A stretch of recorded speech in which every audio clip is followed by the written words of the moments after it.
Their flames were burning. They were soon to conquer their world. They are not yet a nation, and no single ruler will command the troops. But for some time to come, they will call upon their pagan gods to give them strength and prosperity. Soon their voices will be heard in distant lands, and others will fear and admire, love and hate them. Stories will be told and retold over centuries, their sagas sending messages over millennia. When people see these ships coming, they will either be very impressed or very frightened. The dragon will fly across oceans. I think they were at least down to New York. I think they were down to Florida, maybe into Mexico. They will be known to the world as Vikings. The Vikings have always had a bad press in European history, in part because they had a tendency to burn down the newspaper office by attacking monasteries and other centers of literacy, and this, of course, didn't get them a good write-up. Their names forever etched into the history of places both near and far.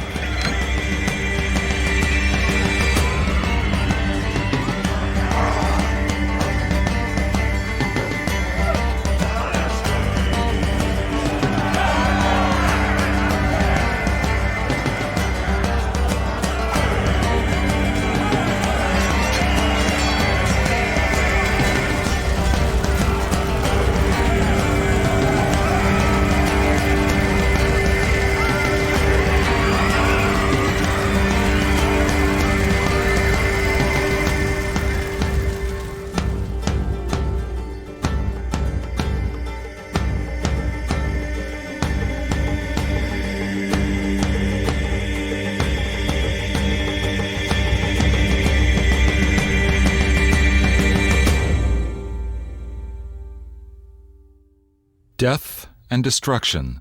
The trails of some Vikings end in a dark vault in Copenhagen, perhaps as a legacy of their violent past. We have the remains of about 450 Norse Vikings from Greenland. At one of the early, probably one of the most early churchyards in North Greenland, there's a mass grave with 13 individuals, completely dismembered, bones completely jumbled up, with the skulls arranged nicely along one edge of the grave, and several of the skulls had very violent cut marks from either swords or axes. Maybe the obvious signs of a violent life are only distracting us from the other and possibly more truthful story about a culture that rose above others and reigned for half a millennium. This was once a man who worked the land in distant Greenland. His remains, and those of other men, women, and children who settled on an Arctic coast, add a chapter to an astonishing story of survival and heroism. Every bone now reads like the chapter out of a book, giving scientists insight into daily life 1,000 years ago.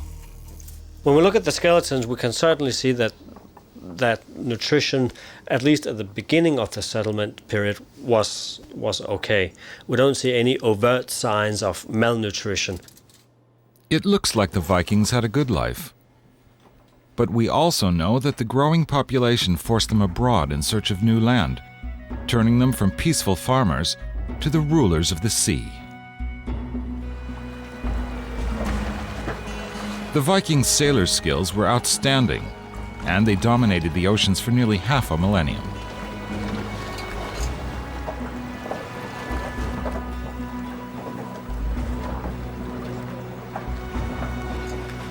Initially, the Vikings surfed along the coasts. As long as they could see land, navigation was easy. Once they set course over open sea, the rules changed.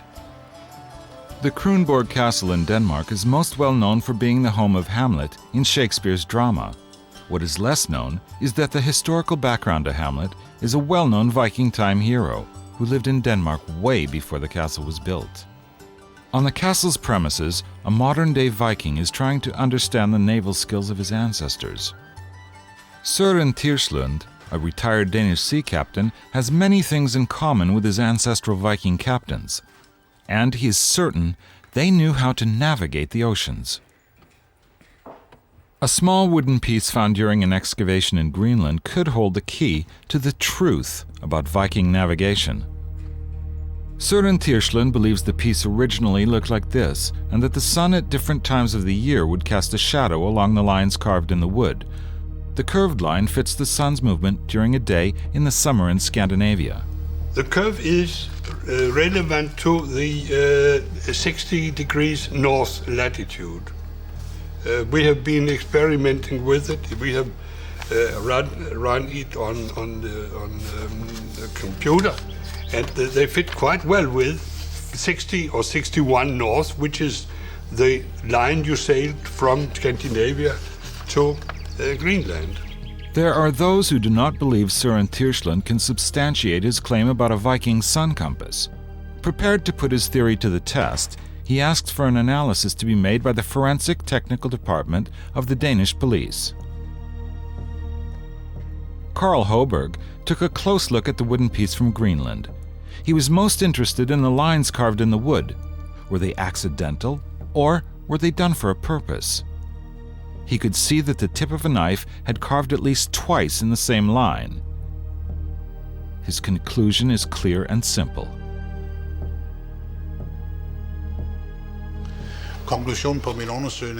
My conclusion from the investigation is that the lines are purposely drawn, not lines randomly carved, as suggested by others.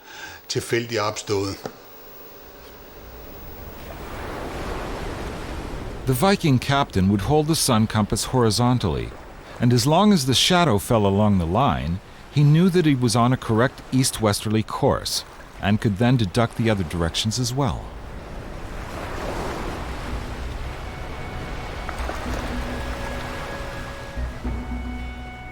In Riem, a book from late Viking times, it is made absolutely clear that the Vikings had superb knowledge of astronomical navigation.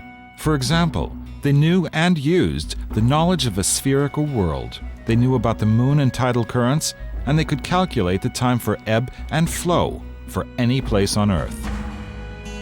And the quadrant is described, which made it possible for them to measure the height of the sun, make tables for its declination day by day during the year, and use the polar star for navigation.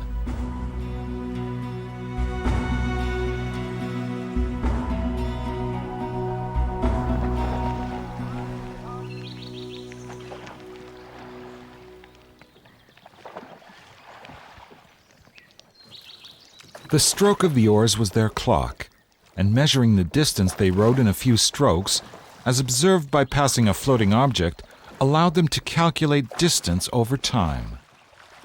Based on all this knowledge, they laid down distance charts for most European sailing routes, even in the Mediterranean.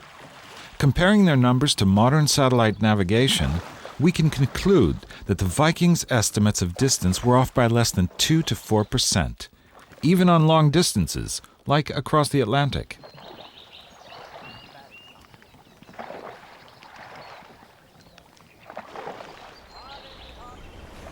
The information in Riem clearly shows that the Viking culture did not develop in isolation in Scandinavia.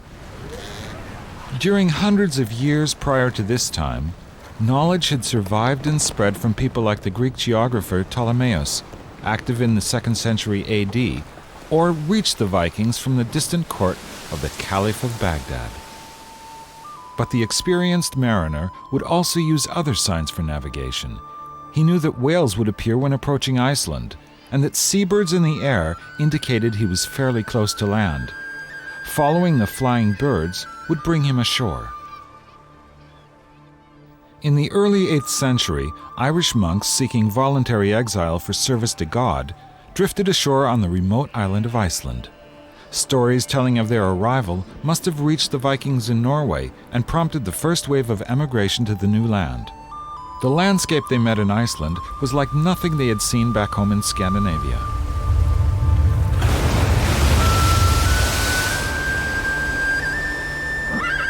The Vikings of the North Atlantic were known as the Norse.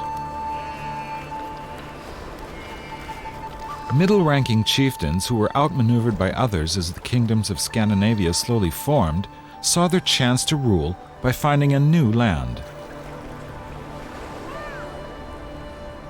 I think that it's useful to distinguish between the mindset of the chieftains who are going out, mainly to find some place where they could be chieftain. Almost all of them had lost power struggles someplace further east, either in Norway going to Iceland, or in Iceland then going to Greenland. I think for the other people who are going with the chieftains, basically they were looking for land, they were looking for a better life, they were looking for some place where they could be more prosperous farmers. They brought their extended families, slaves, and their animals to Iceland. A whole farming community relocated. Many early settlers were of mixed Norse-Celtic marriages. In many ways, the situation underscores the fact that to be a Viking was a lifestyle rather than the proof of a pure Scandinavian heritage. And some of the oldest houses excavated in Iceland bear all the signs of houses normally found in Eastern Europe. Then the conclusion could be that there were some Slavs who came to Iceland. Maybe there were slaves, but then you would not allow your slave to build a house like he wanted.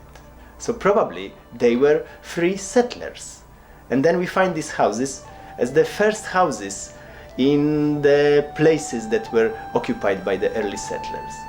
This is a radically new theory of the origin of the early settlers. To be among the first to settle was advantageous, since another part of the Viking settlement strategy was that people arriving later were forced to rent their animals from the pioneers, who in turn grew richer and politically stronger. Anthropologist Tom McGovern at Hunter College in New York has sifted through the remains of early settlements in Iceland. It's easy to see the Viking colonizers in the North Atlantic coming in and essentially infecting these virgin lands with European insects in themselves and destroying the ecosystem. It's quite clear that when the Vikings moved out across the North Atlantic, they carried with them a set of ideas in their head about what they wanted in terms of an ideal farm. It certainly included pigs, cows, sheep, goats, horses, the whole mix that they had grown up with for thousands of years back in Europe. As they introduced this package into the North Atlantic, it had impacts. It caused deforestation, it caused the loss in many cases of grass and opening up of erosion. The herds quickly multiplied, gaining prosperity for some early settlers. And for most of them, this was most likely a profound change from the life they had lived in Scandinavia. Archaeologists have found few remains to indicate the early settlers were rich and famous. It looks like the people arriving in Iceland were from lower social classes, people who sought a chance to get land of their own and a political position in a new land. Back home, they would have remained without social and political influence. In their new land, they could use their traditional farming methods and the food they were accustomed to from their native homelands.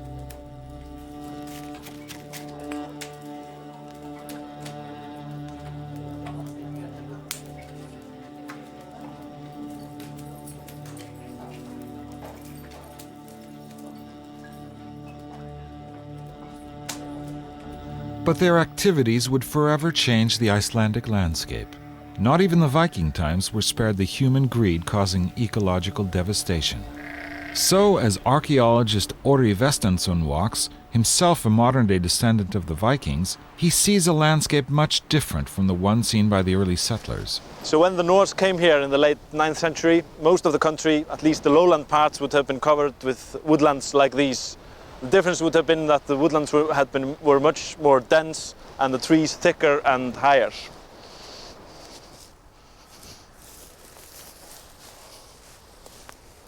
And 50 years later, the forest has completely disappeared from this landscape.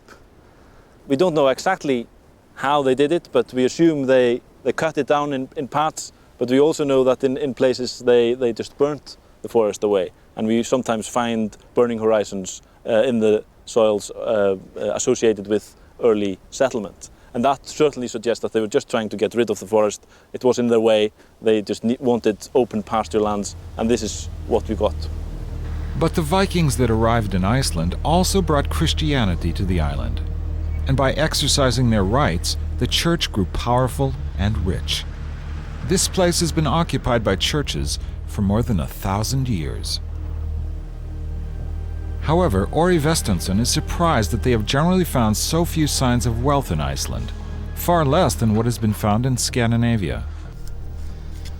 And the conclusion from this is simply that the people who came here probably didn't have very many options back home. That they were from the lower layers of Norse society in Norway or Denmark, wherever they came from, and that they were trying to build a new life for them here in this new country.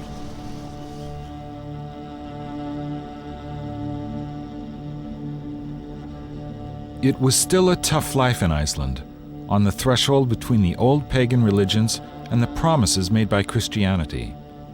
Some would not give up the heathen traditions, such as eating horse meat, committing infanticide, or sticking to pagan burial traditions.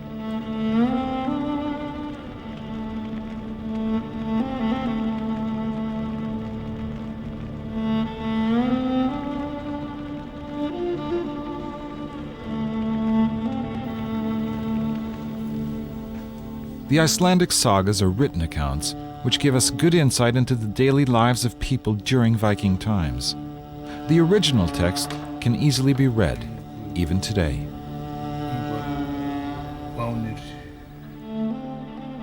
The texts tell us about the problems facing the people of Iceland. For latecomers, it was difficult to gain access to fertile land, and many of them probably thought about moving on to new virgin territories.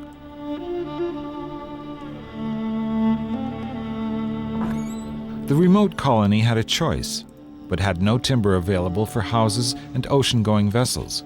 A trade pact with Norway, which hinged on the Norwegians' demand that the land adhere to Christendom, was inevitable. But on the Icelandic farms, stories were told of distant lands sighted by brave seafarers. For many young Norse, the stories and sagas created dreams of a different life. However, they also described the dangers of going further west. Bjarni then spoke, "Our journey will be thought an ill-considered one, since none of us sailed the Greenland Sea." Despite this, they set sail, and sailed for 3 days until the land has disappeared under the horizon. They were beset by winds from the north and fog. For many days they didn't know where they were sailing.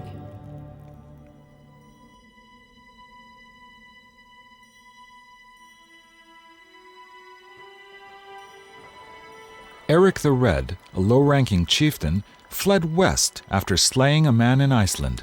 His was the first attempt to settle a new land further west.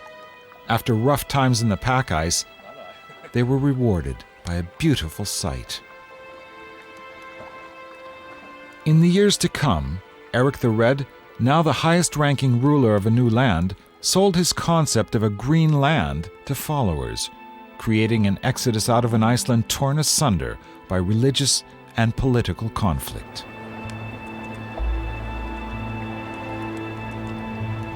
But the first convoy to sail to Greenland was hit hard.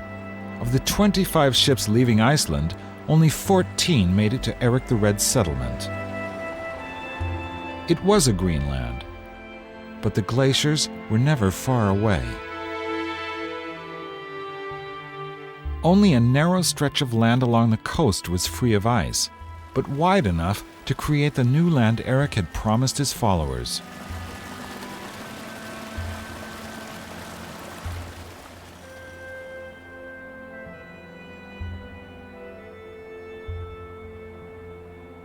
His promise of a green land was not a lie.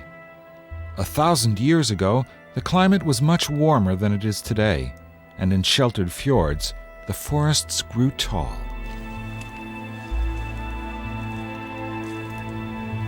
When the first settlers arrived, fairly dense and tall forests covered large areas deep in the fjords. It was a good land, and Eric was certain the move to Greenland was the right one. The grazing was good, and the farmers could use the land in a fashion they were used to in Iceland or Norway.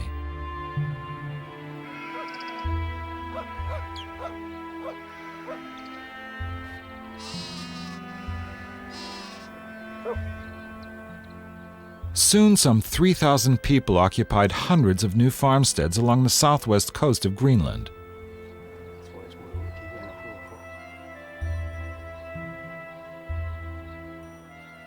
They soon felt at home. They lived here, surrounded by one of the richest oceans on Earth and with lakes and streams teeming with fish. Salmon and Arctic char were so plentiful that the settlers could probably fish them by hand at times.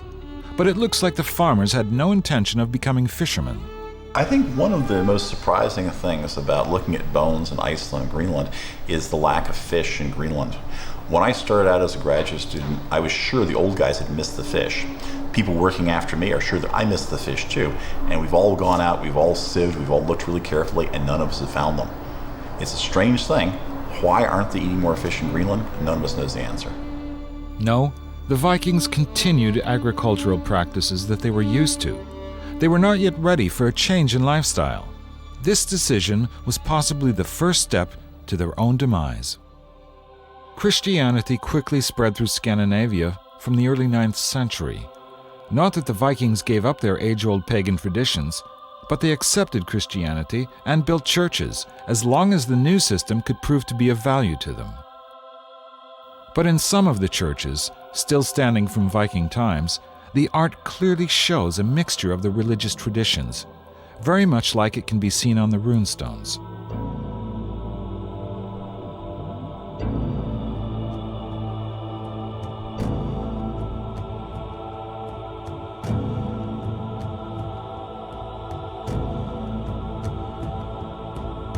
Eric the Red in Greenland was one of the chieftains who opposed Christianity. But he was married to a very strong woman who demanded he build her a church and that he should convert to the new religion. At the end of the day, Eric could not resist the pressure. Her love was denied him unless he complied with her demands. From that day on, the Greenland settlement was a Christian settlement.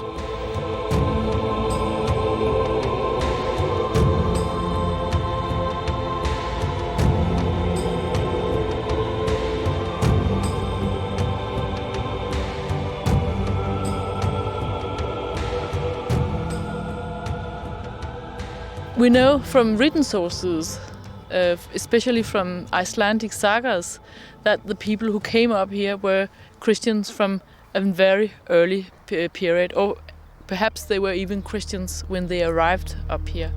Most likely, every chieftain in Greenland built a church on his land. Inside the wall, the earth was consecrated and could be used for burials. Thus, the chieftains used Christianity to become even more powerful. And the word soon spread to the Pope. The Vatican wanted to have their share of the wealth produced in a faraway land, and soon all people in Greenland had to pay tithes to the church. In Greenland, as in Iceland, we had what we call a privately owned church system. That means that the churches were owned by the chieftains or the large farmer. And of course, the farmer was the one who got the income from the church.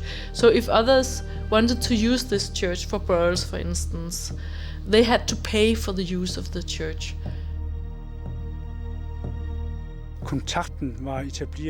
The contact was established to the Pope, to Rome. Many things were sought after, such as narwhal teeth, walrus teeth, and walrus hides that were very strong, all important trade goods that the church had asked the local inhabitants to use as payments to the Pope. And for this reason, we can believe that the Norse made expeditions far to the north to collect these items. And it would be very strange if they, on occasion, had not met the Inuit people. Og det ville være mærkeligt, hvis de ikke har mødt nogen grønlændere undervejs, hist og her.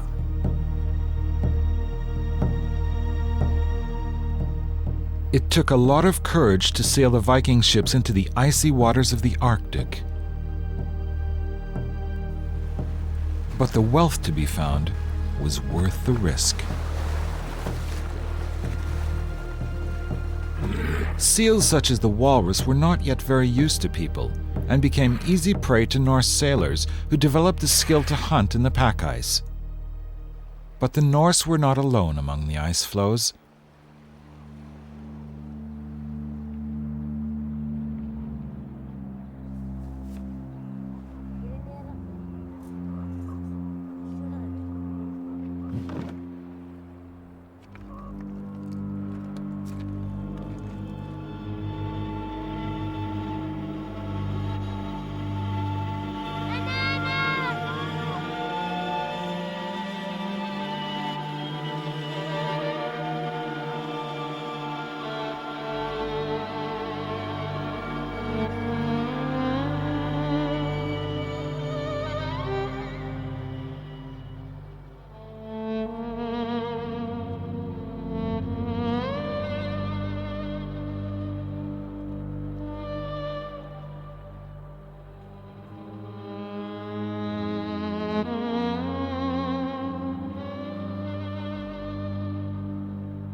The Inuit and Norse arrived in Greenland about the same time.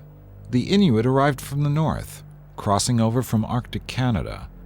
Their meeting was probably a surprise to them both, and even though there were stories of hostilities, the encounter was probably friendly.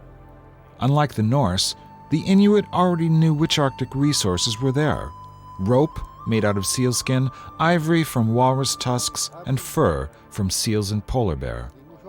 The ivory and rope in particular became highly prized trading goods that made the Greenland colony flourish and made European traders willing to maintain regular contacts.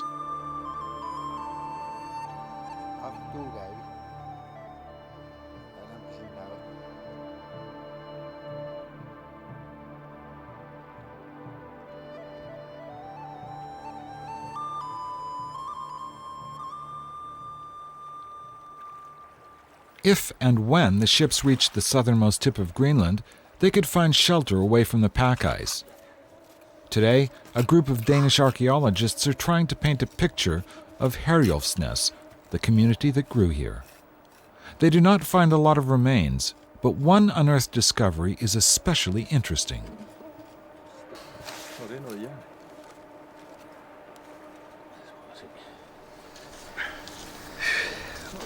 What we believe to have found here is a Norse boathouse. It is a ship-shaped building, no wall towards the sea, so we believe it's a house that they have pulled up their boats maybe during the winter so that they had shelter for storms and things like that. And we believe this to be one of many Norse boathouses in Greenland, so this is just the start of a bigger project. Maybe this is also the shipyard, the wharf, where battered ships could be repaired before attempting ongoing journeys further west. For the Vikings, this was a new world, and they had yet to learn how to make the most of it. Even though the Vikings were skilled mariners, navigating the treacherous icy waters was always a dangerous task. Bjarni, a daring young Norse, once lost his way at sea and drifted in fog to a land he didn't know, but he was sure it wasn't the Greenland he had heard of. His story of an unnamed land sparked the interest of other Norse sailors. One of them was Eric the Red's son, Leif Erikson. The currents and wind patterns close to Greenland favor a trip to North America. Riding the currents, a ship would slowly approach Baffin Island.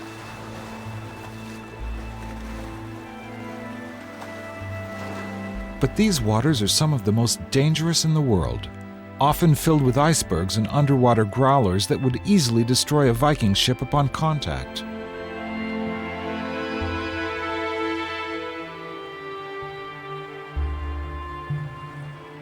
When the winds and currents were extremely helpful, the trip across to North America could be made in days.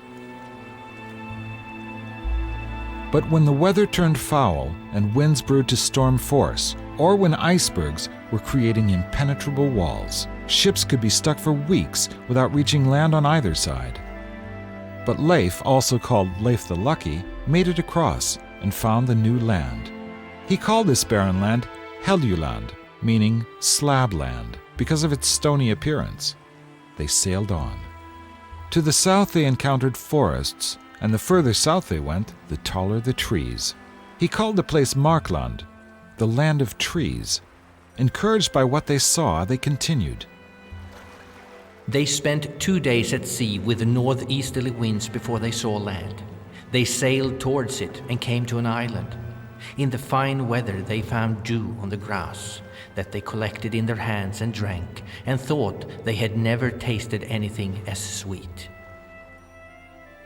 Archaeologist Birgitte Wallace has followed in Leif Erikson's footsteps, finding the remains of his and other Norse expeditions to North America. She knows the Vikings called their newfound land Vinland, the land of wine, and she is convinced that the name reflects the discoveries they made. Looking for Vinland, I think I really like to turn the map upside down and remember we are coming from Greenland. And here is Lonesome Meadows in northern Newfoundland where I worked.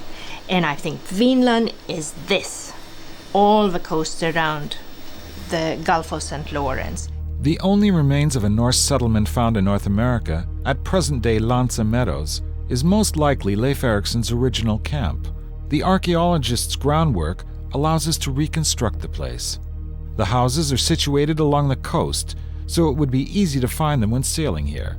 And from this point, the Vikings could make excursions to other areas for hunting, collecting of wild wine grapes, and other valuable resources, as described in the sagas. The layout of the houses also differs from normal settlements in Greenland and Scandinavia. The floor space for storage is abnormally large. This is an indication that the site was a place where goods were collected and stored.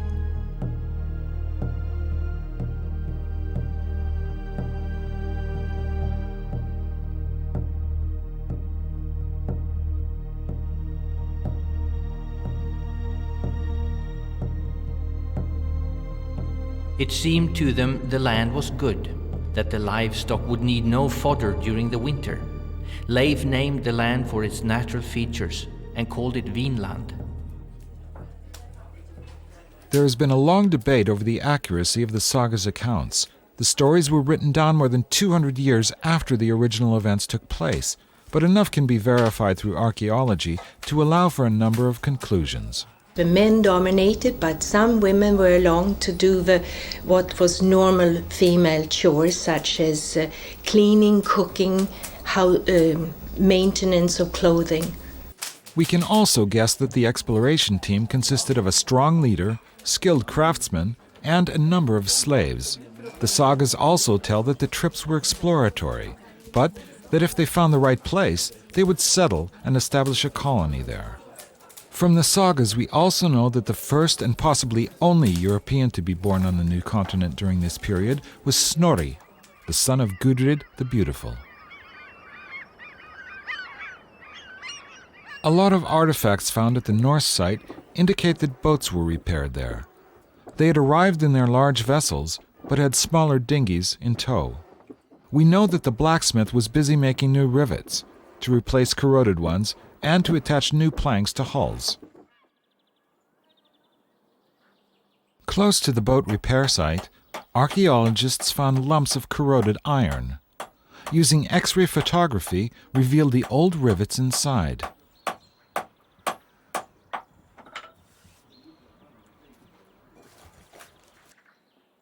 But one of the most striking results from excavations is the neutron analysis of jasper stone used for making fire.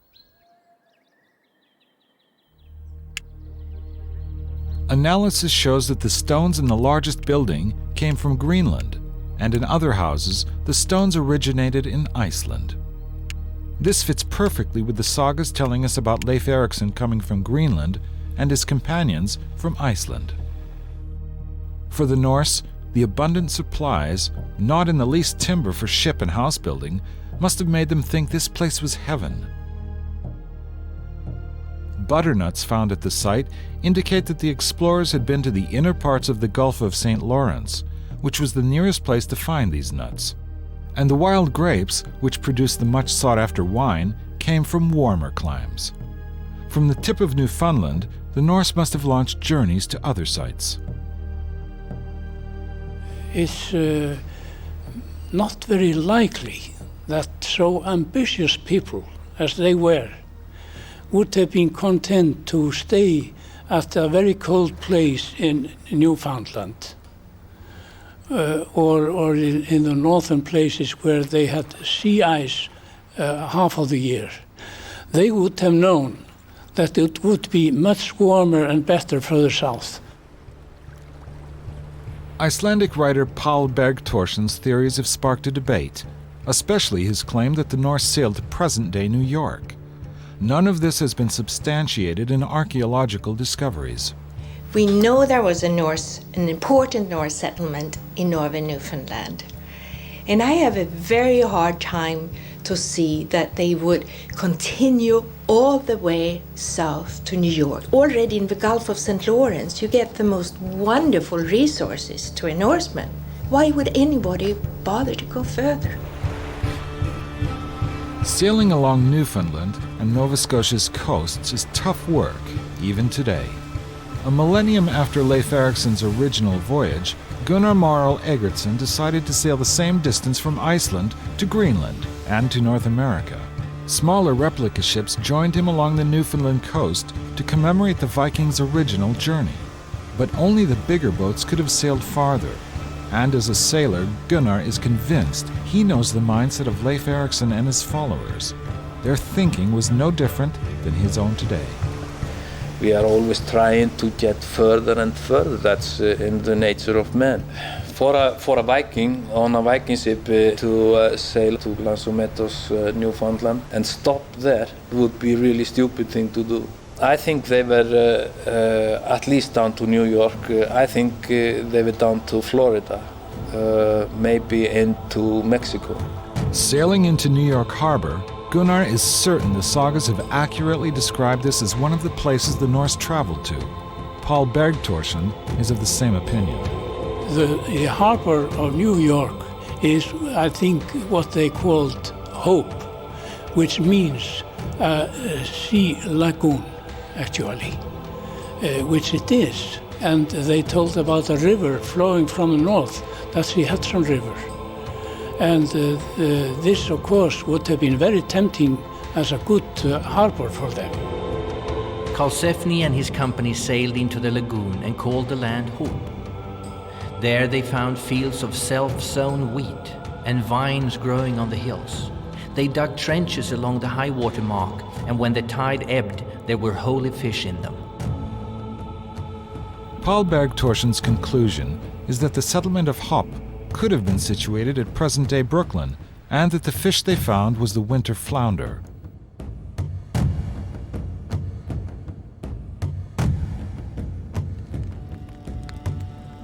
The sagas also tell about the Norse meeting with the Aboriginal people. The Norse talked in derogatory terms about the natives, calling them Skrælings. One of the passages in the sagas which is hard to understand initially was why the Skrælings, the Native Americans, went from happily trading with the Norse one day, accepting strips of red cloth and buckets full of milk for furs, and then the next day they come back angry and they don't even talk, they just start fighting. And of course today we know what happened. The Skrælings went home and drank the milk. Coming from a hunting and gathering population, they were lactose intolerant. Most of them couldn't digest the milk and reacted to it as though they'd been poisoned. And I'm sure they assumed that they were and came back looking for revenge the day after. So I think that milk is certainly part of the reason why Skræling and Norsemen got along badly in North America. But the value created by the trade probably kept the Vikings in the area, in spite of the disastrous meetings with the natives. The fact that milk would become the most powerful weapon in the Vikings' arsenal is a surprising revelation about a people famed for their violent acts.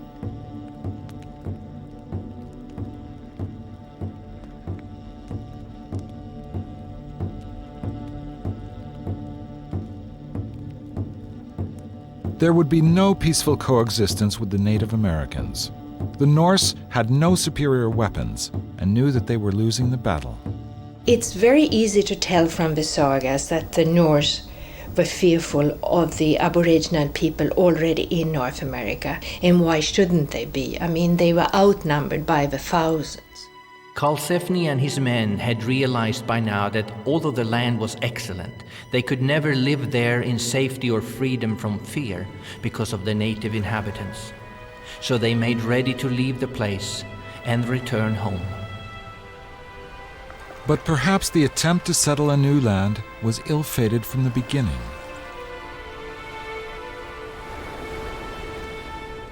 You can't start a new settlement with just a couple of handful of people. You need hundreds, and they didn't have hundreds to spare. The attempt to stay in North America went on for possibly as much as 40 years, and even though the sagas only mention 5 different trips, we have reasons to believe that many more ships sailed along these coasts. On returning to Greenland, these people soon faced a new problem. The climate had turned for the worse, and farming became increasingly difficult. The climate theory to explain the Norse demise in Greenland has been the accepted fact for a long time, but scientists are starting to challenge this theory.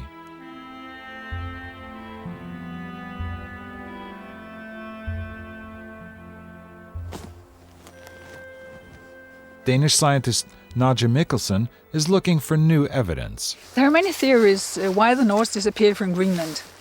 One of them is that they actually caused heavy erosion in the area by overgrazing and by cultivating the landscape, making grass for their livestock and cattle. And what we want to do is we want to see whether we can prove that theory or disprove it by finding heavy sand deposits and soil erosion in this area. If erosion is a factor, Nadja means that the fjord outside some of the more densely populated Viking settlements would tell the story.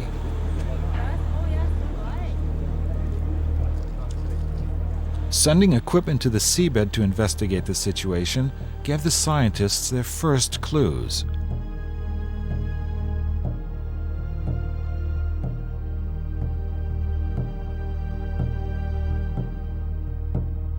For the scientists, it is very important to be able to differentiate between the effects caused by natural phenomenon, such as the eroding activities of the glaciers, and human-induced erosion.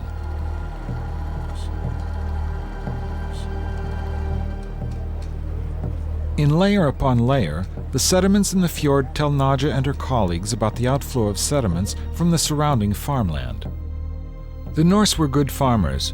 During the summer, people and animals would move up to the higher elevations for grazing, allowing for hay, for the winter feeding, to grow on the better pastures in the valleys. But did the grazing still exceed the ecological limits when the climate changed? Nadja hasn't found the sand deposits she's looking for. So this seems to indicate that it wasn't the Norse who actually caused any soil erosion, and that the decline of the Norse culture here in Greenland wasn't caused by them overgrazing and destroying the landscape. 1,000 years later, the old Viking farms are in use again. But today it's the Inuit people who have taken up the job of farming, and the land they use today was cleared and cultivated by the Norse.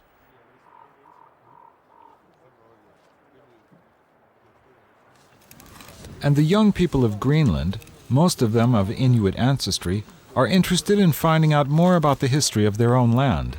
After all, as the Aboriginal people of Greenland, they share their history in part with the Norse.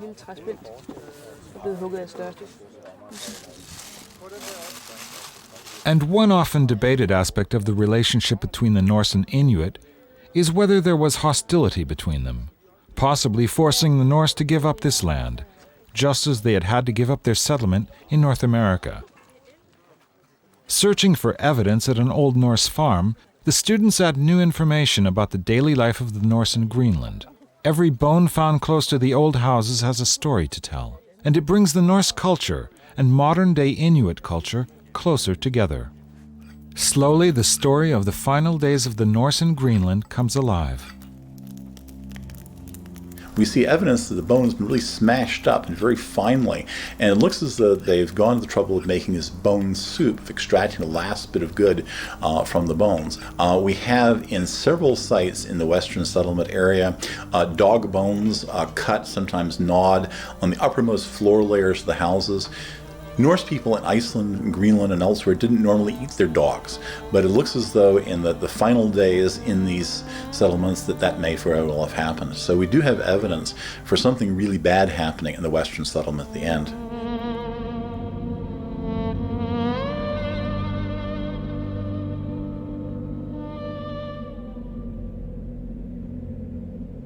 Starvation took its toll. More bodies ended up in the Greenland churchyards, and the people who died far away in Vinland, North America, were also brought back home to Greenland for burial. As Christians, they had to be buried in consecrated earth.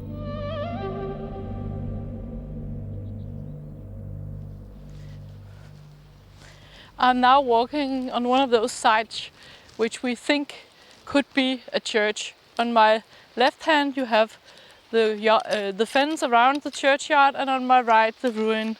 But to be sure that it actually is a church, we have to excavate. So what do you think of? Is you finding anything? As soon as we have found a grave with a skeleton in, we know that people have been buried here, and we are sure that we have found a church. Back in Copenhagen, archaeologist Jette Arneborg has teamed up with medical doctor Niels Linderup at the Panum Institute, hoping that his analyses can shed light on the Norsemen's final days in Greenland. Using tooth enamel for analyses provides some of the answers. The oxygen isotope readings from the teeth made it clear that this climate change, which we knew from ice core borings, also directly affected the humans living up there. The bones also show signs of more infections and the possibility that people got shorter, perhaps as a result of malnutrition. Which could indicate that indeed living conditions deteriorate somewhat over the 400-500 years of living in Greenland.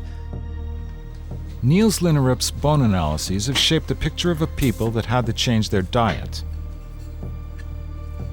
Different oxygen isotopes in the bones can shed light on the food's origin.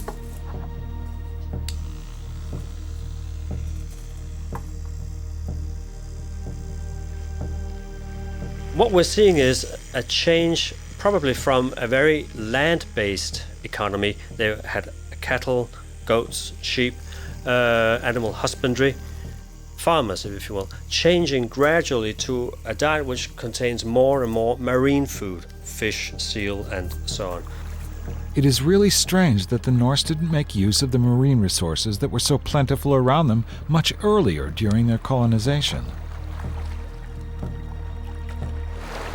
Throughout the North Atlantic, seals like this fellow were poor man's food, although in Greenland, almost everybody certainly ate seal meat at some times. One thing we find in Greenland is, as time passes, more and more seal bones wind up in the middens inland in higher elevations, in the smaller farms. In fact, strangely enough, we find more seal bones in these small, high elevation farms, miles and miles from the nearest salt water, than we find on the larger farms with the better pastures and the more cow bones that are right down by the water. Strangely enough, it looks like the Vikings did not realize they were doomed, in spite of the fact that an alternative lifestyle was available to them. Well, why didn't they go native? Why didn't they become as the Eskimo? And if they did that, maybe they would have still been up there.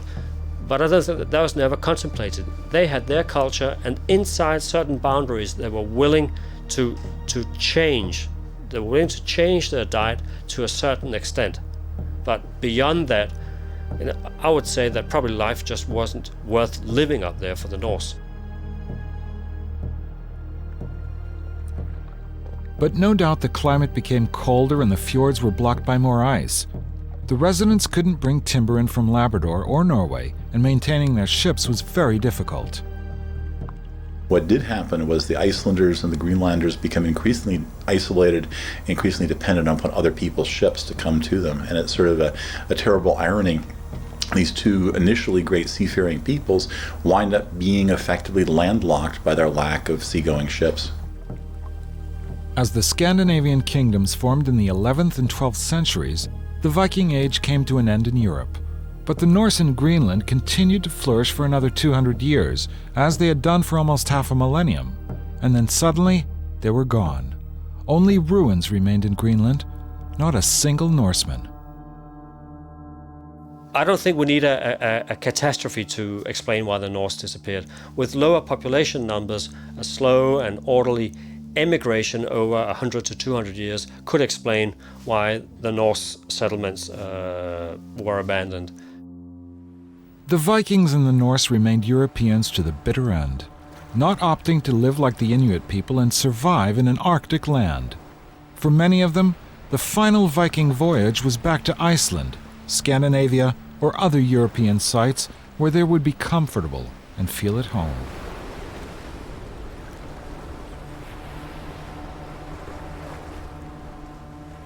The slender longship and the efficient cargo vessels disappeared from the oceans. But the Vikings had forever made their mark on European history, on shipbuilding, maritime navigation, and naval language. The dragon had folded its wings, but history will always remember the people who became the rulers of the sea.